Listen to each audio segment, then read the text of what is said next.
Hello guys, welcome channel myself Ashish from SMS Jaipur. और guys जब अपन हमारा next video that is fever. ठीक है, फीवर। Okay great. देखो यार, थोड़ी देर पहले अपन थर्मो रेगुलेटरी मैकेनिज्म्स की बात कर रहे थे। अब अचानक से अपन फीवर की बात कर रहे हैं। अचानक से नहीं बात कर रहे, समझना क्या हुआ भाई। थर्मो रेगुलेटरी मैकेनिज्म का वर्ड का क्या मतलब है कि भाई एक पर्टिकुलर टेम्परेचर पे उस टेम्परेचर को मेंटेन करना है। एक पर्टिकुलर टेम्परेचर, ये एक पर्टिकुलर सेट पॉइंट है हाइपोथैलेमस के अंदर, जो कि अप्रॉक्सीमेटली 36.5 टू 37.5 या कह लो 37 डिग्री सेल्सियस पे रहता है। लेट से वो सेट पॉइंट है, फिक्स है। अब उससे ऊपर कहीं बाहर ठंड होगी तो वो रेगुलेशन कर लेगा, गर्मी होगी तो वो रेगुलेशन कर लेगा। ठीक है, तो कहीं ना कहीं सारा खेल ये सेट पॉइंट का है। समझ में आ रही है मेरी बात? जब तक ये सेट पॉइंट सेट रहेगा, रेगुलेशन बॉडी में बना रहेगा। ठीक है, तो फीवर में क्या होता है, ये थर्मो रेगुलेटरी मैकेनिज्म खराब नहीं हुआ है, जो आपका सेट पॉइंट है ना वो खराब हो गया। स्टार्ट करते हैं। देखो फीवर क्या है। फीवर अगर मैं बेसिक सिंपल वर्ड्स में कहूँ ना, fever is actually simply increase in the body temperature above the normal range. ठीक है, अगर एक बॉडी टेम्परेचर ज़्यादा हो जा रहा है उसे अपन फीवर कहते हैं। ठीक है, ये मैंने अभी आपको फीवर में बताया कि एक्चुअली क्या होता है, उस न्यू एक सेट पॉइंट है। लेट्स से 37 डिग्री सेल्सियस एक सेट पॉइंट है। ठीक है, लेट्स एग्जाम्पल लीजिए कि वो अब सेट पॉइंट 39 डिग्री सेल्सियस हो गया। ठीक है, मेरी बात समझो, या कह लो 40 डिग्री सेल्सियस हो गया। अब क्या होगा, ये 40 डिग्री सेल्सियस सेट पॉइंट हो गया, तो बॉडी क्या चाहेगी, और ये 40 डिग्री सेल्सियस जैसे सेट हुआ तो जो भी अपने रिसेप्टर्स है, जो भी मैंने आपको थोड़ी देर पहले बताया था, टेम्परेचर रिसेप्टर्स हाइपोथैलेमस में, स्किन में, अब ये क्या करेंगे, कैसे भी करके पूरी बॉडी को 40 डिग्री सेल्सियस पे लाने की कोशिश करेंगे। और उस वजह से जब बॉडी 40 डिग्री सेल्सियस पे आ जाती है, उस कंडीशन को अपन कहेंगे फीवर। आई बात समझ में? सेट पॉइंट कुछ भी हो सकता है, 40 भी हो सकता है, 41 भी हो सकता है, 39.5 भी हो सकता है, समझ लो। बट ये सेट पॉइंट खराब हो जाता है। ठीक है, अच्छे से समझाता हूँ। देखो लेट्स से कि एक बैक्टीरिया ने इन्फेक्शन किया। ठीक है, एक बैक्टीरिया आपकी बॉडी में आया, उसने मल्टीप्लिकेशन किया और एंडोटॉक्सिन्स रिलीज किए। ठीक है, ये एंडोटॉक्सिन्स जो होते हैं ये ब्रेन में जाते, हाइपोथैलेमस में एक न्यू सेट पॉइंट बनाते हैं। ठीक है, new set point in hypothalamus. आगे बस में फिर क्या होता है भाई, इन्होंने हाइपोथैलेमस में चले गए, ये एंडोटॉक्सिन्स को फिर अपनी इम्यूनिटी कैच करती है। ठीक है, और फिर इनको फेगोसाइटोसिस करती है, फेगोसाइटोसाइज्ड बाय, ठीक है, ल्यूकोसाइट्स, टिश्यू मैक्रोफेजेस, ठीक है, किलर लिम्फोसाइट्स। तो ये इनको फेगोसाइटोसिस करती है, और ये इनको फेगोसाइटोसिस करने के बाद रिलीज करती है साइटोकाइन एंड कुछ इंटरल्यूकिन लाइक इंटरल्यूकिन 1। ये जो इंटरल्यूकिन 1 है ना, इससे अपन कहते हैं एंडोजीनियस पायरोजन। देखो मैं बताता हूँ क्या पायरोजन का मतलब क्या होता है। पायरो वर्ड का मतलब होता है पायरोजन, पायरेक्सिया, पायरिटिक, मतलब फीवर लाने वाले, टेम्परेचर बढ़ाने वाले। तो ये इंटरल्यूकिन 1 है, एक्चुअली मेनली रिस्पॉन्सिबल है बुखार लाने के लिए। भाई यहाँ पे इसका फेगोसाइटोसिस हो गया, इंटरल्यूकिन 1 रिलीज हुआ। ये इंटरल्यूकिन 1 क्या करेगा, एक्चुअली ये ब्रेन में जाता है और ये कराता है फॉर्मेशन ऑफ प्रोस्टाग्लैंडिन। स्पेसिफिकली अगर मैं कहूँ तो फॉर्मेशन ऑफ प्रोस्टाग्लैंडिन E2। ये प्रोस्टाग्लैंडिन E2 एक्चुअली फीवर लाती है। आगे मेरी बात समझ में? तो इस तरीके से चीज़ें चलती है, और फिर ये जो अपना फीवर है ये बाकी सारी कहानी करता है। लाइक इनिबिट करेगा बैक्टीरियल ग्रोथ को। ठीक है, inhibit bacterial growth, increase antibody production. भाई थोड़ा टेम्परेचर बढ़ेगा तो एंटीबॉडी का प्रोडक्शन बढ़ता है। साथ में डिक्रीज करता है ट्यूमर ग्रोथ, तो कैंसर में भी बुखार देखने को मिल सकता है। आई मेरी बात समझ में? और ये जो साइटोकाइन्स रिलीज हुए हैं ये भी कुछ फंक्शन करते हैं।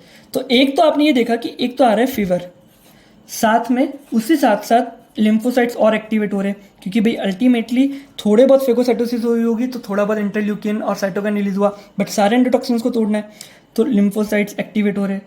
ठीक है, न्यूट्रोफिल रिलीज हो रहा है। ठीक है, न्यूट्रोफिल रिलीज हो रहा है, और साथ में प्रोटियोलाइसिस हो रही है। तो आपने देखा होगा बुखार के टाइम पे थोड़ा सा वीकनेस सी फील होती है, प्रोटियोलाइसिस हो रही है, थोड़ा मसल वसल सब वीक पड़ जाती है। आ रही है बात समझ में?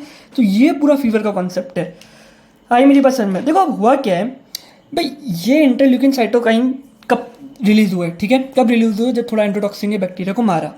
जब तक ये रिलीज हुए ये चले गया प्रोस्टाग्लैंडिन E2 बनाना, और फिर फीवर आया। मतलब जब तक फीवर आता है, जब तक अपना लिम्फोसाइट, न्यूट्रोफिल, प्रोटियोलाइसिस और एंटीबॉडी सब तैयार हो चुकी होती है और इस बैक्टीरिया से लड़ रही होती है, ऑलमोस्ट खत्म करने वाली होती है। तो एक्चुअली क्योंकि फीवर बहुत ज़्यादा ना बढ़ जाए, या ये टेम्परेचर काफ़ी लंबे टाइम तक इसी पॉइंट पे ना रहे, तो अपन को ये सेट पॉइंट चेंज करना है। तो ये सेट पॉइंट तो तब चेंज होगा जब बैक्टीरिया मर जाएगा, और बैक्टीरिया तो मर ही जाएगा। समझ में आ रही है मेरी बात? तो अपन बस ये चाह रहे हैं कि फीवर जल्दी से रुक जाए। इसी के लिए अपन देते हैं एंटीपायरेटिक।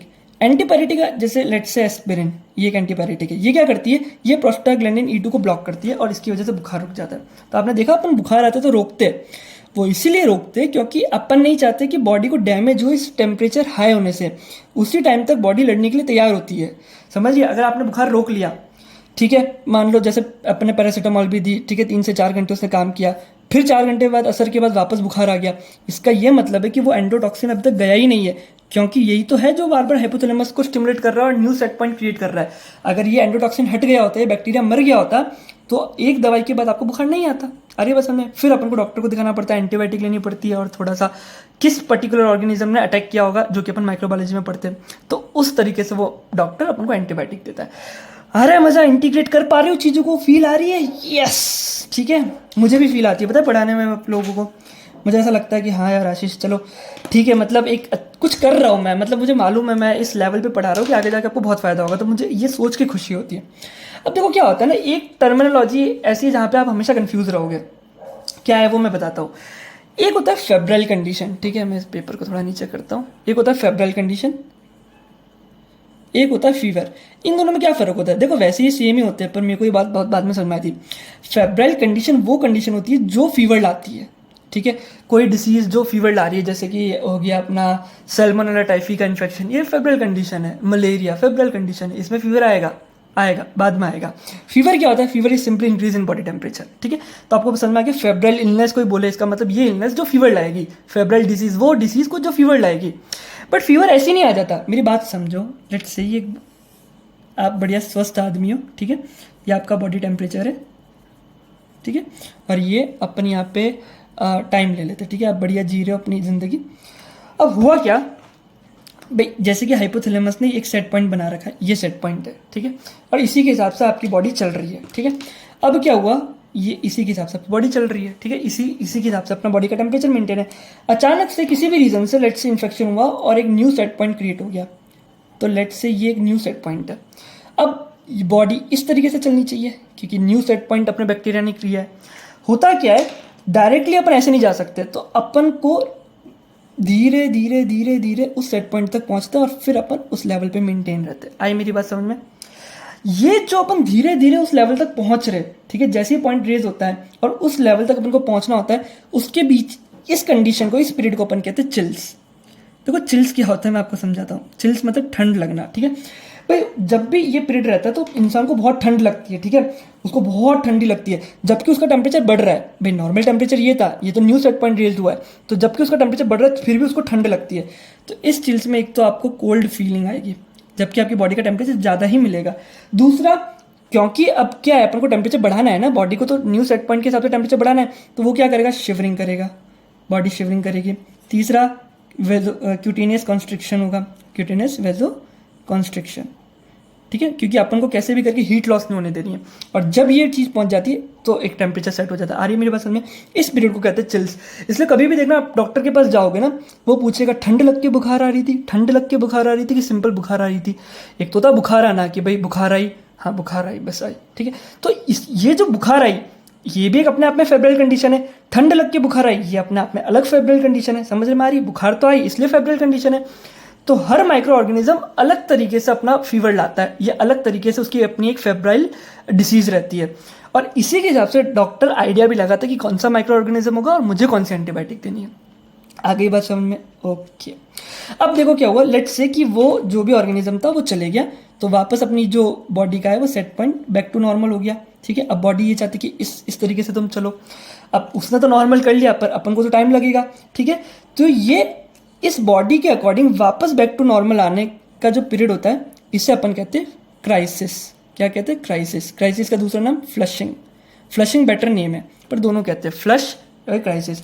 इसका क्या मतलब हुआ कि अब टेम्परेचर को वापस नीचे लाना है, ठीक है। तो अब बॉडी क्या करेगी? स्वेट करेगी, क्योंकि अब बॉडी में ठंडक बढ़ानी है, क्योंकि गर्म सब ठंडक की तरफ आ रहे हैं। स्वेटिंग होगी, इवापोरेशन होगा, कूलनेस आ जाएगी, वेजोडाइलेशन होगा, क्यूटेनियस वेजोडाइलेशन, जिससे हीट लॉस हो सके। अब होता क्या, बहुत ज़्यादा वेजोडाइलेशन होता है, ठीक है। तो वेजोडाइलेशन होने से हीट लॉस हो रही है, पर पूरा चेहरा लाल पड़ जाता है, कान एयरलोब लाल पड़ जाता है। अगर आपको कभी याद हो बचपन में, मुझे याद है कभी 8-9 क्लास में होता था, कभी कभी मैं ट्यूशन में बैठा होता था, मुझे बहुत फील होता था कि मेरे कान बहुत गर्म हो रहे, बहुत ज़्यादा गर्म हो रहे। होता क्या था, उस टाइम पे क्यूटेनियस वेजोडाइलेशन हो रखा होता था, उससे कुछ टाइम पहले मुझे बुखार आया होता था, ठीक है, मुझे पता चलता है ट्यूशन, जैसे मान लो 3 घंटे का ट्यूशन है, 3 घंटे पहले मुझे फील होता है यार हल्का हल्का आंखों में आईलिड में थोड़ी थोड़ा बुखार फील होने लगता है, और ट्यूशन एंड होता है तो मुझे फील होता है कान गर्म हो रहे हैं, तो एक्चुअली एंडोटॉक्सिन आए होते हैं, ठीक है, बुखार आता है और वो एंडोटॉक्सिन को मेरी एंटीबॉडी मार देती है और फिर वापस मैं बैक टू नॉर्मल हो रहा होता हूँ। वो नॉर्मल जब हो रहा होता हूँ, जब मेरे को कान में होता है ना कि रेडनेस दिखती है, उसे कहते हैं फ्लशिंग, जो कि स्वेटिंग और वेजोडाइलेशन होता है। आई मेरी बात समझ में? फ्लश क्यों, मतलब फ्लश यानी रेडनेस होना, एकदम चेहरा लाल पड़ जाने से कहते हैं अपन फ्लशिंग। और यही रीज़न है, एंटीबायोटिक आने से पहले जो डॉक्टर्स होते थे तो ऐसा कहा जाता है कि वो लोग चेहरा देखते थे कि यार हाँ इसका चेहरा लाल पड़ रहा है, इसका मतलब ये ट्रीट हो रहा है, ये पेशेंट अब ठीक हो रहा है। तो बहुत पहले, जब बहुत पहले की बात है, तो डॉक्टर ऐसे भी सोचते थे, पर अब तो मतलब बड़े एडवांस लेवल पे अपन वर्क करते हैं। So this is called febrile condition. तो अगर यार फीवर पे आता है इंपॉर्टेंट क्वेश्चन, ठीक है, तो फीवर पे इंपॉर्टेंट क्वेश्चन आए, ठीक है, तो डेफिनेशन, पैथोजेनेसिस, ठीक है, और साथ में ये भी बताना कैरेक्टरिस्टिक्स ऑफ फेब्राइल कंडीशन। तो कैरेक्टरिस्टिक्स ऑफ फेब्राइल कंडीशन में एक कैरेक्टर है चिल्स, दूसरा कैरेक्टर है क्राइसिस है फ्लशिंग। आगे मेरे पसंद में। ओके, सो आई होप ये वीडियो भी आपको पूरा एक क्लिनिकल अप्रोच दे रही होगी ना, मजा आ रहा है ना? ठीक है गाइस, इस वीडियो में इतना ही, मिलते हैं अगले वीडियो में, तब तक के लिए बाय बाय, जय हिंद, जय भारत।